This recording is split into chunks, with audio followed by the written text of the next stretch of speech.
Bonjour, La Voix est libre consacrée aujourd'hui aux élections municipales et plus particulièrement aux dissidents. Alors les dissidents, ce sont ces candidats qui entrent en dissidence, qui décident de quitter leur majorité municipale, qui se présentent contre un maire qu'ils ont jusqu'alors soutenu. Des dissidents, eh bien, il y en aura pas mal en mars prochain. Il y en aura à Arras, Béthune, Douai, Dunkerque, Lambersart, Lens, Valenciennes, pour ne citer que les grandes villes. Et il y en aura à gauche et à droite. 3 dissidents autour de cette table. D'abord, le Valenciennois Didier Legrand. Docteur, bonjour. Bonjour. Ancien adjoint, ancien vice-président de l'Agglo, candidat à Valenciennes contre son maire, le borloïste Laurent Degalais.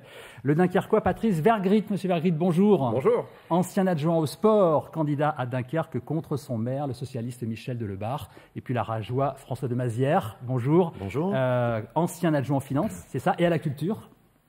Candidat à Arras contre son maire, le centriste Frédéric Le Turc. Alors, un rapide tour de table d'abord pour commencer, messieurs. Pourquoi, la première question, pourquoi avoir quitté la famille ? Au risque de passer pour perso, mégalo, revanchard, aigri, traître, félon. Je suppose que vous avez dû en entendre des vertes et des pas mûres dans vos villes respectives. Et on commence par vous, tenez, docteur Legrand. Vous avez été l'un des tout premiers à accueillir Jean-Louis Borloo quand il a débarqué à Valenciennes en 1989. Vous avez été un fidèle parmi les fidèles. Vous l'avez accueilli chez vous, mais vraiment dans votre appartement. Et pourquoi aujourd'hui, 25 ans plus tard, vouloir défier le clan Borloo ?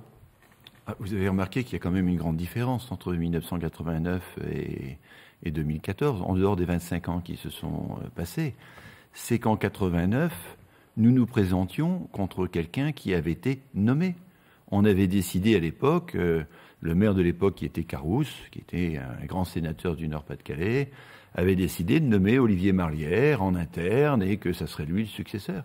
Et on se retrouve maintenant dans la même situation. Donc quand vous me dites... vous vous présentez contre votre maire.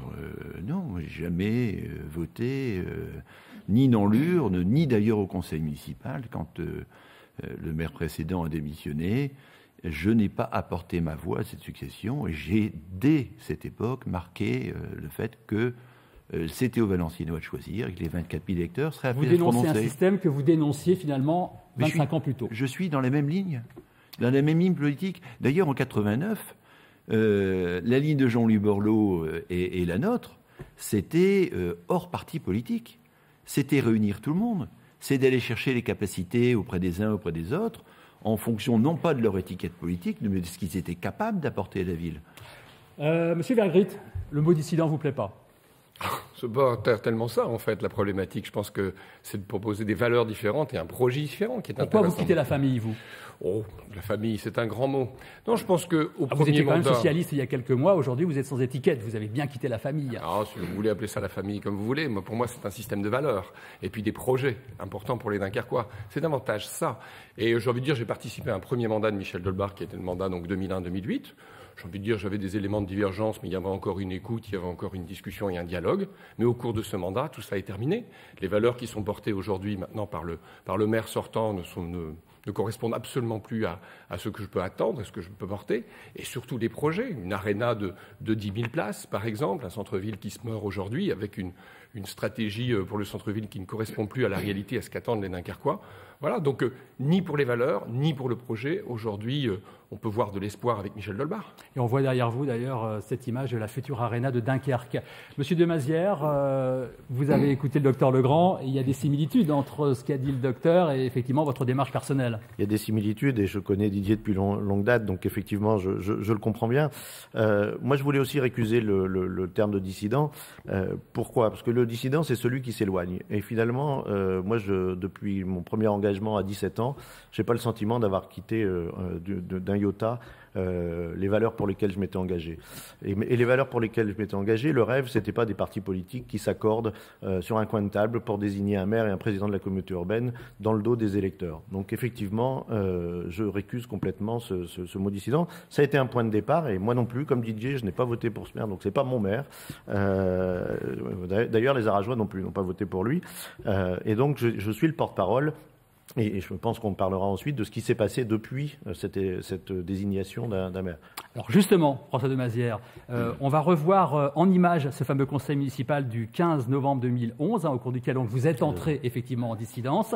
On va voir les images tout de suite. Alors il faut rappeler un petit peu le contexte. Le centriste Jean-Marie Van Neurenberg, qui tient Arras depuis 16 ans, démissionne en cours de mandat et transmet son écharpe de maire à son fils politique, Frédéric Le Turc. Voilà, on voit en ce moment la passation de pouvoir. La machine, elle est bien réglée, sauf que vous allez perturber cette belle cérémonie. Vous allez dénoncer ce qui vous semble être un déni de démocratie. On vous voit là en train de voter ce jour-là. Vous entrez en dissidence et pour vous, il n'y a pas de démocratie possible là à Arras, là, maintenant. Cette passation de pouvoir, effectivement, j'avais cité Marc Bloch dans L'étrange défaite, qui est un livre de 1940, qui disait le peuple mérite qu'on se fie à lui et qu'on le mette dans la confidence. Eh bien, je crois que c'est une des raisons pour lesquelles je me suis engagé en politique il y a maintenant plus de 20 ans. Et manifestement, ça n'est pas la façon dont on a conçu cette fin de mandat. Donc j'ai posé ce signal et depuis, s'est créé un mouvement dans Arras qui s'appelle Les Citoyens s'engagent, ce mouvement qui se fédère autour de ce rond blanc et qui porte... Un rond blanc comme la page comme blanche est à écrire par les citoyens eux-mêmes. Et puis comme l'aspect réseau, je pense qu'on est en train de passer, et on en témoigne tous les trois, d'un système vertical qui est d'ailleurs sur la politique mais sur l'ensemble des secteurs de la société, un système vertical et hiérarchique, à un système en réseau où aujourd'hui les électeurs et les habitants ne se contenteront pas une fois tous les 6 ans de donner les clés à quelqu'un pour voir ensuite ce qu'ils en ont fait. Alors il se trouve qu'à Arras, en plus, quand on revient, les clés ont été distribuées, on a fait 2 jeux et on les a donnés à quelqu'un d'autre. Mais on doit passer à un système où tout au long du mandat, les habitants sont associés aux décisions. Voilà. Et donc c'est ce qu'on est en train d'essayer de construire. Patrice Vergrit, alors vous savez que le choc avec Michel Delebarre, il va être rude, il va être violent. Vous avez en face de vous une bête politique. D'autant plus qu'à Dunkerque, alors une particularité tout de même, c'est que la droite classique quasiment n'existe plus. Ça veut dire qu'à Dunkerque, ça va être quoi les élections municipales? Un duel Vergrit-Delebarre, Delebarre-Vergrit, avec le FN en embuscade? Ça va être un duel de projets et de valeurs. Qu'est-ce qu'on veut pour l'avenir de Dunkerque finalement? C'est ça qui est important. Nous, on est là, 750 adhérents déjà de Dunkerque en mouvement, c'est-à-dire 2 fois plus que le Parti socialiste dunkerquois. Aujourd'hui, ça, c'est important. On est beaucoup plus nombreux, on est crédible. On a déjà mis des propositions sur la table. Aujourd'hui, lors de la déclaration de candidature, on a mis des éléments de projet. On est apparu. On n'a pas eu beaucoup de réactions, d'ailleurs, par rapport à nos projets, si ce n'est un maire sortant qui cherche à s'accaparer quelques idées. On arrive. On a envie de parler de l'avenir de Dunkerque. Donc, on va être une confrontation de projets. Et on va se retrouver sur une majorité d'idées et de projets, tout simplement. Alors le dissident, il est souvent présenté comme celui qui divise sa propre famille politique et donc qui fait le jeu de l'adversaire, forcément. Il est dénoncé comme celui qui est manipulé par des forces obscures pour faire perdre son camp. C'est l'ambitieux, l'impatient, l'arriviste, prêt à tout pour devenir calife à la place du calife. Alors, docteur Legrand, votre cas est intéressant parce que vous bousculez la tradition. Habituellement, le dissident, c'est quoi? C'est un jeune qui veut prendre la place. C'est un jeune qui veut prendre la place du vieux. Et là, c'est le vieux, excusez-moi, je vous dis ça gentiment, c'est le vieux qui veut la peau du jeune. Je vous remercie beaucoup de la comparaison. Mais en l'occurrence, non, c'est pas le vieux ou le jeune. Je pense que ça n'a pas beaucoup d'importance. Souvent, à la dissidence, il y a un conflit de génération. Oui, là, il est à l'envers. Là, on n'est pas dans un conflit de génération. On est dans un conflit de conception de ce qu'est la politique. Moi, je crois, comme notre ami, qu'on est avant tout sur un projet à donner aux Valenciennois. Et on a un système actuellement qui est vraiment, en effet, vous avez raison, un système politicien. Tout est bouclé, tout est géré. C'est un parti politique, l'UDI, pour ne pas le citer. Quand on s'était présenté contre Carrousse, c'était à l'époque le RPR qui bouclait tout. On est dans un système qui est complètement verrouillé, dans lequel on n'a pas de vision de l'avenir. On a une vision quotidienne, électoraliste. On fait des thés dansants, on fait des barbecues, on fait des inaugurations, on coupe des rubans. Mais on n'a pas l'impression à Valenciennes de comprendre, de savoir où est-ce qu'on va aller. Le commerce est en train de mourir, la ville a un taux de chômage qui est en train de exploser. Quelles sont les réponses à tout ça? On n'en a pas. Et c'est bien finalement pas sur un côté politique, pas sur un côté politicien qu'on va se battre, mais sur un projet. Alors la dissidence, parfois c'est pour amener un petit peu d'optimisme sur ce plateau, la dissidence, c'est le chemin vers la victoire. Alors souvenez-vous, en 2008, ce duel PS-PS à Coudekerque-Branche, le jeune David Bailleul, 34 ans, on va le découvrir en images, part en dissidence contre le maire socialiste André Delattre. Alors, je ne sais pas si on va pouvoir voir les images de David Bailleul dans les rues de Coudekerque. À l'époque, Delattre, il tient la ville depuis 32 ans, il a 76 ans, il ne veut pas lâcher les rênes. Delattre paraît indéboulonnable, sauf que le petit David Bailleul, il a décidé de tuer le père et il réussit. David Bailleul devient, à la surprise générale, le maire de Coudekerque-Branche. Alors, David Bailleul, bonjour. Bonjour Jean-Louis Manon. Vous n'êtes pas dans la région, c'est pour ça que vous êtes avec nous au téléphone dans cette émission. Merci d'être avec nous, David Bailleul. 6 ans après, avec le recul, comment vous analysez votre victoire de 2008 ? Eh bien écoutez, tout d'abord, la décision de sortir des chemins un peu tracés par les partis politiques n'est jamais quelque chose de facile. Par contre, il faut être conscient d'une chose, ça ne doit jamais reposer. Cet engagement ne doit jamais reposer sur des ambitions personnelles ou un esprit de revanche. Ça ne peut être motivé que par la décision de faire face à l'urgence pour la ville, le projet pour les concitoyens. Et là, quelque part, vous voyez, on ne parle plus de dissidence, on parle plutôt d'intérêt général, on parle plutôt d'avenir. Bon, en l'occurrence, pour moi, on parle plutôt d'agir pour l'avenir. Et donc l'idée, c'était de donner comme ça la possibilité aux Coudekerquois d'avoir un véritable débat autour d'idées, autour de projets, le projet d'une équipe sortante qui vieillissante et qui avait du mal à se projeter dans le XXIe siècle, et une nouvelle équipe qui arrivait avec des idées, de l'énergie et un petit peu d'expérience, puisque nous avions déjà partagé quelques décisions au sein de la majorité municipale. C'est ainsi qu'on a mené cette campagne. David Bailleul, en 6 ans, les plaies de cette bagarre PS-PS à Coudekerque-Branche, eh bien, ces plaies ne se sont pas refermées. Alors, pour preuve, c'est que le Parti socialiste va présenter en mars prochain un candidat contre vous, malgré le fait que vous soyez maintenant membre d'un parti ami, le MRC. Ça veut dire quoi ? Ça veut dire... Pardon ? Oui, je dis tout à fait. Voilà, ça veut dire qu'un duel en interne, finalement, c'est encore plus violent qu'un duel classique gauche-droite ? C'est très différent parce que on a. Est-ce que c'est plus violent ? C'est plus violent. C'est plus violent parce que quelque part il y a ces ressentis qui apparaissent comme si la politique se faisait au sein de clans fermés, alors que ça n'est pas du tout le cas. Tous vos interlocuteurs sur le plateau, j'ai pu les écouter avec beaucoup d'attention, l'ont bien dit. On parle de projets, on parle d'avenir, on parle de choix de société locale. Et souvent, dans les partis traditionnels, on est soit avec, soit contre. Donc, bien évidemment, quand dans le même parti, on prend un chemin de travers pour essayer de faire quelque chose d'autre pour sa ville, eh bien, on a des ressentis plus forts. Aujourd'hui, attention, l'esprit revanchard des socialistes locaux n'est pas du tout partagé à l'échelon national et à l'échelon régional par le reste des partis de gauche. Aujourd'hui, ce dont on parle à Coudekerque-Branche, c'est simplement une poignée de l'ancienne équipe qui veut, pour des questions de revanche personnelle, reprendre la main sur cette ville. Les Coudekerquois ne seront pas dupes. Merci David Bailleul. Bon week-end, là où vous êtes. Merci. Merci d'avoir été avec nous quelques minutes au téléphone. Patrice Vergrit, je vous vois sourire. Vous acquiesciez tout à l'heure en écoutant David Bailleul. Sur la logique de projet, effectivement, et d'avenir, je pense que c'est ça qui est important. C'est très important de proposer un avenir aux Dunkerquois et un avenir différent. On ne peut pas, et c'est ce que j'ai apprécié dans l'interview de David Bailleul, on ne peut pas à un moment donné être persuadé au fond de nous-mêmes qu'on va dans le mur avec une stratégie, ou que les valeurs ne sont plus ce qu'on a envie de porter, et continuer à applaudir et rester en place. Alors, voilà. quand même, messieurs, quel programme différent vous pouvez présenter aux électeurs alors que vous sortez de la majorité municipale, alors que vous avez voté les délibérations de l'ancienne équipe ? Enfin bref, en clair, comment vous pouvez être crédible ? Reprenez, M. Vergrit. Comment être crédible ? Alors d'abord, je n'ai pas voté toutes les délibérations de l'ancienne équipe, puisqu'en particulier, la grande salle, je ne l'ai pas voté, le plan de stationnement en centre-ville non plus. C'est-à-dire que c'est quand même 2 délibérations très très importantes. Je n'ai pas siégé à la communauté urbaine, où j'ai marqué un certain nombre de différences et de divergences par rapport à ça, notamment sur les questions de stratégie économique, mais bien d'autres éléments. Donc je n'ai pas tout voté déjà. Et puis on parle d'avenir, on parle de projet. Et moi, c'est ça qui m'intéresse demain, aujourd'hui. Et moi, aujourd'hui, je vois du côté du maire sortant, mais plus rien en termes de projet d'avenir. Véritablement rien du tout. Si ce n'est effectivement une fidélité, un clan, on ne sait pas trop.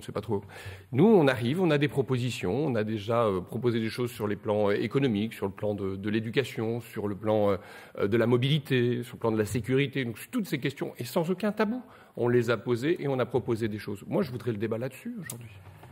Monsieur Demazière, l'ancien adjoint aux finances, Comment il peut se démarquer aujourd'hui de l'actuelle équipe à Arras? Mais je crois que fondamentalement, on l'a vu dans les points qui nous réunissent aujourd'hui, c'est sur la méthode. On peut pas passer, enfin, on peut pas continuer dans un système, et on voit bien la désaffection du politique, où on arrive avec des solutions clés en main et on demande à la population, êtes-vous pour ou contre? C'est ce qui s'est passé là dans l'année sur les rythmes scolaires à Arras, où on a fait une campagne de com extraordinaire pour expliquer qu'on avait tout compris, qu'on allait faire soi-même. En réalité, on a simplement oublié qu'il y avait des parents, des enseignants derrière, et on leur a juste dit oui ou non. Et nous, ce qu'on propose de faire à Arras, avec un système qui a été élaboré depuis des mois de construction avec les habitants sur un site qui s'appelle lescitoyenssengagent.org, c'est de dire, voilà, au lieu de dire que proposez-vous, c'est que décidez-vous, et de responsabiliser individuellement et collectivement les groupes et sur l'ensemble des sujets les habitants pour qu'ils prennent leur destin en main. Et je pense que c'est aussi une des réponses à la résignation, à la désaffection du politique, puis un sentiment qui est la toile de fond sur cette campagne, qui est la montée des extrêmes. Nous devons redonner du sens à la politique et redonner fierté aux habitants, et la fierté de participer, la fierté de s'engager. Et donc sur cette méthode-là, les partis politiques tels qu'ils sont conçus aujourd'hui sont incapables de le faire. Docteur? Il y a beaucoup de choses à entendre sur ce que viennent de dire mes petits camarades. C'est très intéressant. Très intéressant. Mais si vous voulez, pour revenir à mon cas personnel, moi j'ai quitté toute responsabilité de la ville de Valenciennes en 2001. J'étais adjoint aux finances jusqu'en 2001. J'ai quitté toute responsabilité à Valenciennes Métropole en 2008. Tout ce qui s'est produit, qui avait été lancé à l'époque, je l'assume parfaitement. Mais comme me le disait mon voisin, depuis 2008, je suis loin de m'être associé à la totalité des décisions. Et on est dans une situation actuelle où, comme on a l'impression qu'il n'y a pas une équipe, il y a une pluralité d'équipes qui se mettent d'accord finalement pour trouver la bonne solution entre eux, on a l'impression qu'ils font leur petite cuisine de dossiers en interne là-haut, et puis à un moment, ils donnent les projets à la population sans vraiment les avoir écoutés, et en tous les cas, ce qui est sûr, sans jamais les avoir entendus. Et le résultat, il est extraordinaire, extraordinaire. À Valenciennes, tous les 3 mois, il y a un projet qui a été lancé, qui était incontournable et qui est retiré. On veut faire une EHPAD sur le jardin du Rieur, hop, on le retire, pourtant c'était incontournable. On voulait faire un tramway en hypercentre qui devait complètement perturber le monde du commerce, alors qu'il y avait d'autres solutions. Le tramway est une chose intéressante. Le trajet est quand même un lieu de discussion. C'était impossible autrement, et pouf, juste avant les élections, on vous le retire. On faisait des immeubles de 40 mètres de haut sur un autre petit jardin public, eh bien, tout est bloqué. Tout est bloqué parce qu'on approche des élections.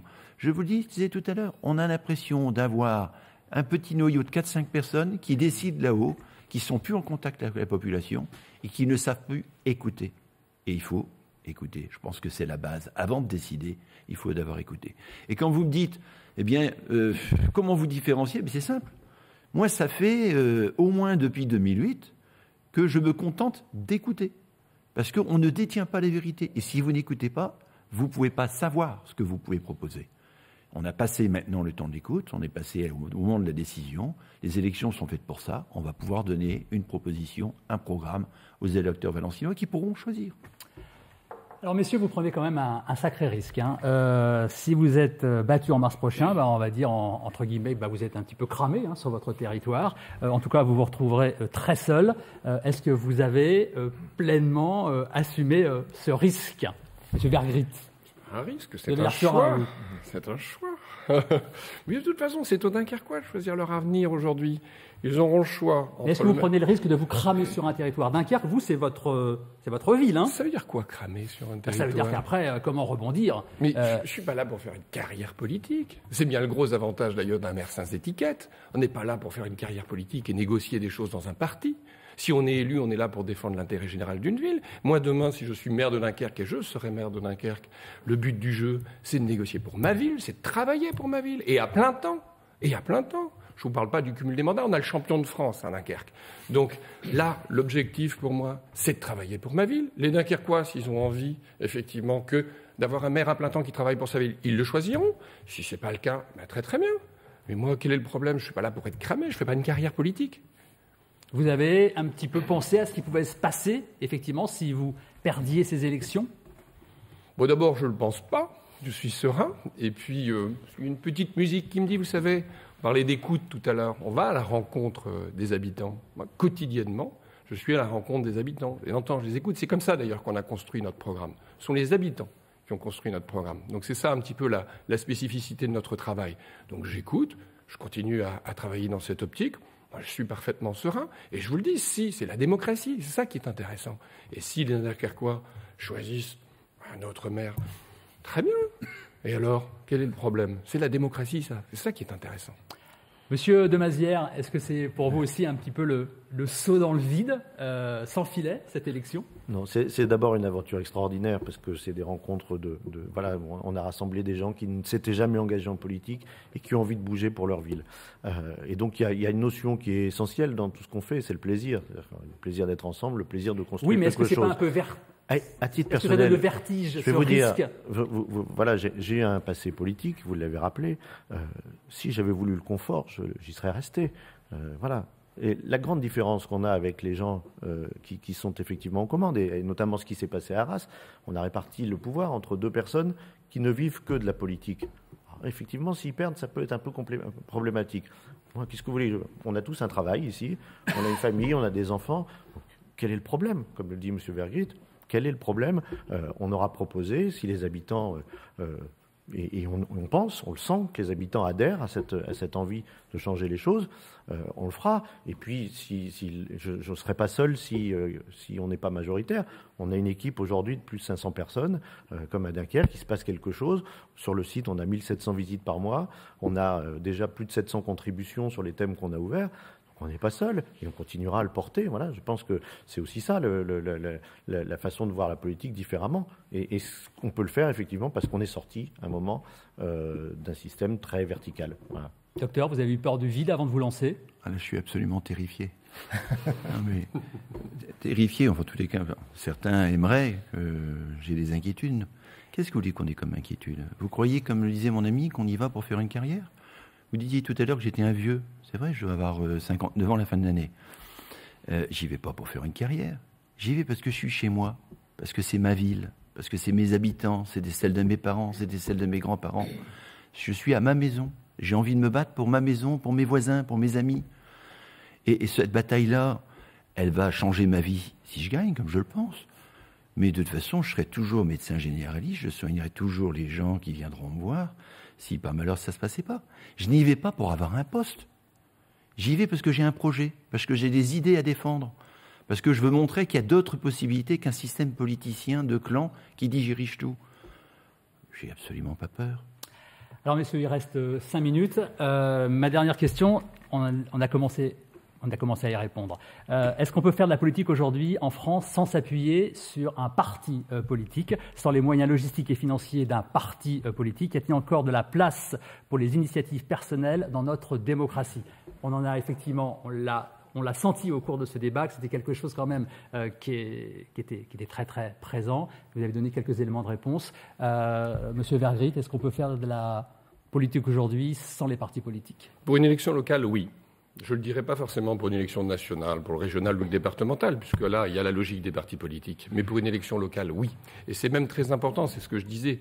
Quelle est la garantie qu'on peut donner aux habitants aujourd'hui avec un maire sans étiquette? C'est qu'effectivement, il se battra toujours dans l'intérêt des Dunkerquois et effectivement jamais pour un intérêt personnel ou une carrière. C'est presque une garantie pour les habitants, c'est très très important. Donc je pense qu'au niveau local, oui, c'est tout à fait possible. C'est aussi la crainte pour les électeurs d'avoir un maire qui peut être isolé, puisqu'il n'a pas d'appui politique. Mais c'est tout le contraire. Un maire sans étiquette devient la chasse des partis politiques. Il faut essayer de l'écouter, de l'entendre.